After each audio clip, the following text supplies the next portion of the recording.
And welcome here to a special edition, a new thing that we're launching here, this recruiting cycle, brought to you by our proud sponsors, Tanner Sports Bar and Grill and Tavern 180, both located on 30th and Yankee Hill. They've been proud sponsors and supporters of Husker Online, of NIL, things for the last several years, really since the start of NIL. And Sean Callahan, Steve Sipple here with Husker Online. And we're going to get the chance to talk to a number of guys coming through Lincoln, guys across the country. And let's welcome in, Sip, the first guest to the Husker Online Recruit Spotlight, brought to you by Tanner Sports Bar and Grill and Tavern 180, all the way from Cheshire Academy in Connecticut. Let's welcome in the twins, Jacob and Jerod Smith. Guys, welcome. It's great to have you on. Thanks for having us. Appreciate you having us. Yeah, two of the highest recruited defenders in the country sitting in here, Sean. Yeah, so tell us your story, guys. I mean, obviously you grew up football players most of your life, I'm assuming. Yeah. How'd you end up at Cheshire Academy? I mean, and I guess both you guys can kind of chime in and feed off one another here. Yeah, so after our first sophomore year, we were playing public school in Kentucky. Things weren't like going right with like recruiting, so Coach Moore hit us up via Twitter and gave us the chance to go play at Loomis. We transferred to Loomis in August of our second sophomore year, and things really blew up after we announced we were going to Loomis. And then mid-year, after our junior year, mid-year, we transferred to Cheshire Academy to further our like academic and then playing more better competition for football. How much better is the competition now that you're facing than it was in Kentucky? Oh, well, in Kentucky, we weren't like – they're just like big dudes in Kentucky. They weren't like skilled. Yeah. They're just more like big country dudes that like playing football. Yeah. But like up north, it's like more like recruitment guys. So like you're just playing more skilled guys and better comp. So it just looks better on film. Did you see your games improve? 100%. My game improved like tremendously. We got a new defensive line coach at Loomis that previously just got out of college like years ago, and he taught us a bunch of stuff he was getting taught in college. So just the information and the knowledge he had for us made us 10 times better players off the bat. What's up, Jerod? I'm Jacob. Yeah. Okay. Yeah, that's what I was saying. Yeah. What about you? Yeah, I've definitely improved over the years, especially from I just rewatched my film from my first sophomore year, and watching it now is just like I can imagine like the steps I would have made and like the improvements I'm at now. Is that right? Yeah. Now, you guys are at Cheshire Academy, a prep school. I mean, what goes into the decision to say I want to go to a prep school? Because essentially, you guys are going to be playing really a fifth year of high school football. I would assume you're going to graduate in December and get somewhere in January. But you know, kind of what goes into the decision to want to go play an extra year of essentially high school ball to develop your game? Well, first, the reason we even got to prep school is because Coach Moore, he's at Tabor now, I think. But he hit us up, and we looked at the record, and they were like 3-8 or something ridiculous. So me and Jerod really didn't we weren't messing with it. But I guess him and my dad, they were texting behind the scene, and next thing the next, and we ended up at Loomis. But like we went to Loomis to further our academic career because they were like number 13 ranked academically in the states. So that's the main reason, and then just for recruitment too. Yeah, and we also like recognize like the higher level of football that they play up north than they do in Kentucky. Like in Kentucky, it's all right, but up north we have a lot better like offensive linemen. They're like 6'6" across the board at most schools, and they're mainly Ivy League kids. But even the Ivy League kids are good offensive linemen. Play. Yeah. Sounds like, listening to you guys, it sounds like academics are a critical component, and it will be critical in your decision. Am I reading that right? For the most part, yeah. I mean, I don't want to go to a school that's like not going to further me both sides. It has to be academically and on the football field. Jerod, what would you say about that? To back him up, I would just say like football is going to end at some point, so you're going to need something to back you up for the next 40 years of your life. So, like, if you can go to a college that get you a degree and get you like to the next level in football, that's the best thing for you. You guys are here in Lincoln, Nebraska, yes, sir. Doing this interview with us, obviously here. What brought you to Nebraska? I mean, you guys have been, this week alone, you were at Alabama. You've been to Notre Dame. You've been to Georgia. I mean, you've been everywhere. This is your first time, I'm assuming, at Nebraska. Yes, sir. What brought you here, Jerod? So definitely the connection with the new staff brought me here. I think as soon as the new staff got in here, I got hit up by Coach Knighton and Coach Omizi. They hit me up like immediately. Okay. You know, like Really? the day they got in, it was crazy. So like, you know, the pressure they were putting on to me, like I just had to respond. You know, come back and like see what's up. And, like they were telling me how great it is, but you only get so much through FaceTime, so you got to see it in person to really like believe what they're saying. And they came in quite late in the recruiting process, so like getting here is definitely an important like aspect, because if like it's just like Iowa. If you don't go to Iowa, you're just gonna think it's nothing but cornfields, Right, and like boonies.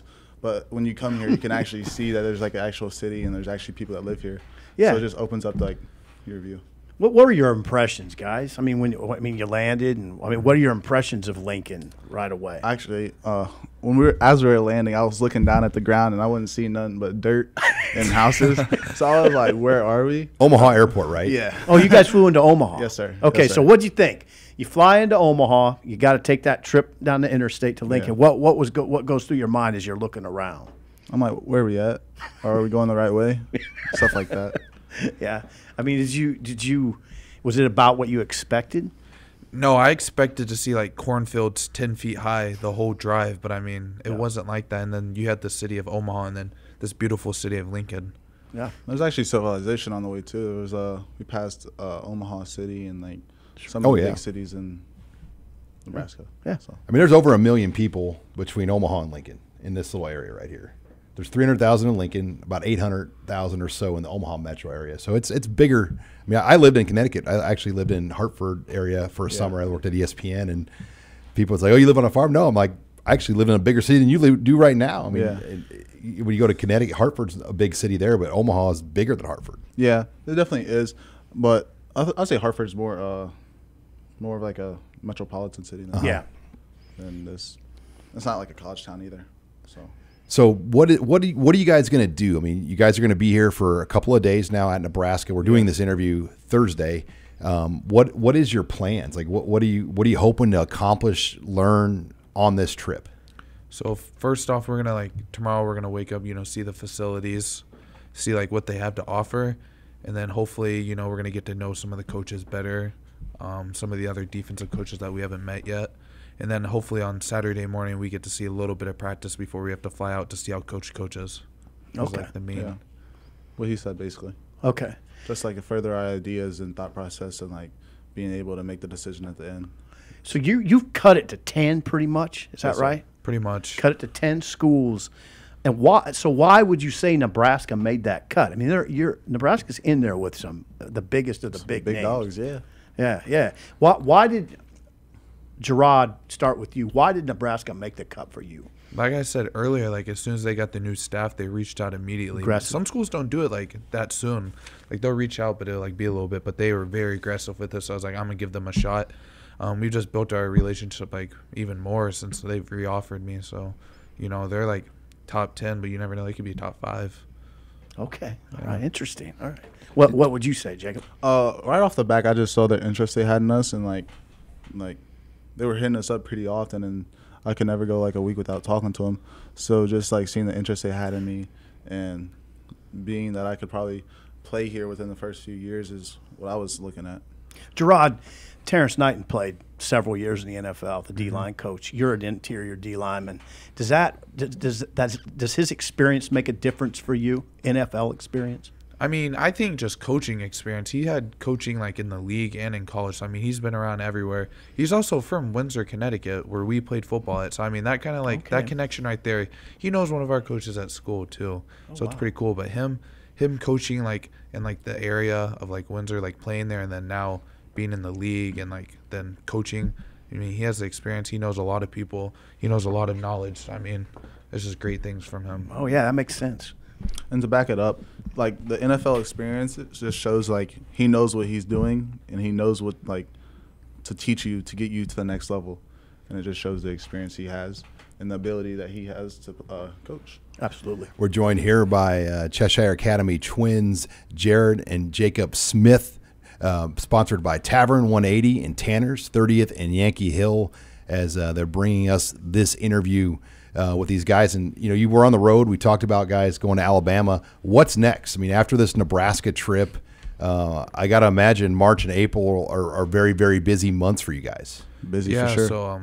so far so we fly back home on Saturday and we're back on the road on Tuesday. So I mean it's a quick turnaround, but we're gonna hit Michigan and Notre Dame, and then we actually have to go back to school. But we're trying to find more time to get back out to Alabama again and like Kentucky, go see Kentucky again. You know, we're originally from Kentucky, so it's definitely a priority to get back down there and see what they have to offer again. Then of course going into summer, you know, we gotta figure out what schools we want to OV at. So after these spring visits, we're gonna talk about it and then pick 5 schools to OV at. Jacob, silly question. Are you guys a package deal? Like, is there a chance at all, like, you guys could go your own ways? By the way, I'm a twin. I have a twin sister. We went to college together down here. My sister ended up leaving to go to a different school a couple of years later. So I know that bond. Do you guys want to go to the same school together, or are you looking to go different ways? I mean, we are trying to go to school together, but at the end of the day, if we both have our eyes on a different school and that school fits us, we will end up splitting up. It just depends on our taste at that time and when we want to commit. Would you say the same thing, Jerod? 100%. I mean, if we both like school A and we think it's the best fit for us, we'll go there. But if I like school B and he likes a different school than that, you know, we'll just have to split up, do what's best for us. Because, you know, different coaches have, you know, or different places have different coaches. The outside linebackers coach may be good, but the interior guy may not be as good. So, like, would that be best for me? You know, you got to look at what's best for you. So, Jerod, you're an interior lineman. Mm-hmm. Your brother comes off the edge. How do your games kind of compare and contrast? Are there similarities? I know you're brothers, twin brothers. Yeah, I mean, when you see us, like, you know we're twin brothers, but like I don't only like I'm playing probably more inside in college, but like in high school I'm playing defensive end, so it's like they have to worry about both edges. Oh boy. Yeah. So it's pretty cool. You'll see the twins are coming off the edge. Yeah, you'll see like the tight end on one side and the running back on the other, just for like the double team aspect. It's pretty crazy up north. Yeah. And if both of us are going, they're going to have to double team both of us, so somebody's going to come free. Yeah. Now, both of you guys, do you have a Georgia offer too? Yes, sir. So you have an Alabama, you have a Georgia offer. Wow. And, you know, you hear a lot about recruiting, and we talked off air about this, but what is the process to get an Alabama to get a Georgia offer? Because it's different than a lot of other places. So, like, first things first is if you want a Bama offer, you have to camp there. And if you don't camp there, I don't think they'll offer you.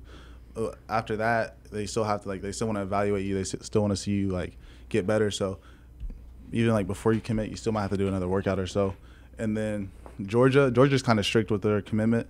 I was just talking to them the other day, and someone tried to commit to them the other week, and they said they couldn't commit right now. So it's kind of a tough process for them. They can hold their spots. Yeah, they're very picky. They straight up said, we're gonna take X amount of guys in the 50 states, and we're gonna be as picky as we want with them. They straight up said that. Those two schools are very picky with who they choose. So if you want to go there, you got to show them a very good reason on why you want to go there. You just came from Alabama. You were at Alabama Wednesday, right? What were now you've been there several times? Our 4th time. What would you tell people about that experience? There's a lot of people that would wonder, what's it like going in there? What do you see? What makes the biggest impression on you guys? I feel like just the mentality there, you can as soon as you walk into the building, you can really feel like a difference. You know what I'm saying? It's the mentality there is different. We were watching practice, and it was you just tell they get after it in practice. I've watched several practices, and that's by far the most impressive one I've watched. Is it physical? Yeah, they had helmets and skelly, just small shoulder pads on, and it was getting physical. Yeah. They said they don't care. They come in to get you. They want to play. They want to be national champions. They're coming to get you. Yeah. And what'd you see? The thing is about it is what he was saying. They're competitive because everyone wants their reps and everyone wants a spot, number one spot. So everyone's going at 110% every single rep, and it's just very intense. And a high pace, fast moving practice. Same with Georgia. Fast-paced. That's not for every kid. Is that for you guys? Oh yeah. Oh yeah, I like it. I like it. That's you the way you got to be it tough to go there. You can't be soft and want to go to Bama. You can't be crying on the field. You can't have doubts. You got to have your chest up and balls dropped, I guess. So you're right. as far you have 10 teams now to get down to 5. You guys plan to take all 5 officials? Is that the thought today, or we're gonna plan 5? But if we commit before then. Would you start in May then or April to start officials, or are you looking, because June there's only so many weekends obviously, what's your timeline for these visits, you think? Probably in May, because we don't get out of school till May 6th or something like that. We don't get out of school till June. Oh, June. June. Yeah. It's so Alabama, for example, if you have to like go back to a camp there, essentially. Georgia would be the same way. It's like up in the air. I mean, we're talking to coach. He's like, you can do it if you want to. You can still take your OV, but like the way he made it seem like if you really want to lock your spot in, you come back and you dominate another camp, and then you take your OV. It's like going back to the camp will show them that you actually want it and that you're a dog and that you're willing to work for what you get. So it's just like how they view you. Like if you don't want to camp, it's just kind of feel like you're soft or something. So you guys seem to enjoy the process, the recruiting process. Does it ever get to be too much, or I mean, how do you deal with all this? I mean, some coaches like try to like bug you 24/7, but it's like, hey coach, I don't got time to talk to you all day, every single day. Back off a little bit. So like if you set those boundaries early, the coaches like learn, and they're like, I'm a guy that like to be hit up once every other week. You don't have to hit me up every single day. We talk on the phone once a month, and I'm straight. Okay. Do head How about you, coaches Jacob? On that, I mean, what's your preference on how much they get you? If you can get me on the phone, I'll talk, but I don't want to sit and text you back and forth all day. It just not seem like a fun thing to do. I got you. What do you guys like to do? I mean, do you play other sports, or are you just football players? We're very competitive people, so we play everything. Basketball, I've played baseball, I've played lacrosse, I played it all. Soccer. Really? Yeah. So you guys are multi-sport. But we recently just stopped playing. We played basketball and football all the way through high school until we got to Loomis because it's like actual varsity We played team. basketball our first year at Loomis. Oh, we played JV ball, but like I don't really count that. But up until our second sophomore year, we were playing basketball and football every year. So you've locked in on football now. Yes, sir. Yeah, going into our senior year, we didn't want to play a winter sport, and something happens and then you miss summer. Yeah. So this year we kind of just like said, hey, my dad said it's just football this year going into your senior year. Let me guess what position in baseball you were. First baseman? No, I played outfield. Did you play outfield? Both of us. Both outfield? This was like we stopped playing baseball like after like 5th grade or something. We played like near little. Okay. So like in little league, when you play baseball and you play outfield, it's usually because you're not like the best. Right. So I mean, we learned very quick that baseball is not the sport for us. Okay, all right. Are you guys Yankees, Red Sox, Mets fans living in the Northeast? No, I'm not a do not baseball watch fan at all. Just like to I play think it. baseball's like a boring. I think baseball's a hard sport to play. Yeah. Or to be good at, but it's not entertaining to watch to me. I agree. Oh, 100%. It's like background noise. Yeah. Yeah. Get you through the summer on some slow nights. Yeah. Nope. I mean, no, it's not even that. If it's on, I'll Don't look at force it, Sean. every so often. I'd rather watch like the playbacks of the NFL games Yeah. than watch a baseball game. All right. Reruns. All right, as we wrap it up, guys, what do you really hope to learn about Nebraska this weekend? I want to learn more about the culture, the way the coaches coach, and how the players like it here. I want to get some player perspectives. I just want to see some dogs working. Really? What's a dog to you? When you say that, what are you talking about? Someone who puts their head down and just keeps going no matter what. 110% every single play. I love it. I back that up. I love it. Yeah. Well, guys, this is a lot of fun. We appreciate you guys coming up and looking forward to kind of hearing how things go for you and following your recruiting. You guys have a great story with all the places you've been, all the schools you've been, and looking forward to seeing how things play out. Thanks for having us. Thanks for having us. All right, thanks again to Tanner's Sports Bar and Grill, Tavern 180, the sponsors here of Recruit Spotlight on Husker Online and On3. For Steve Sipple, I'm Sean Callahan.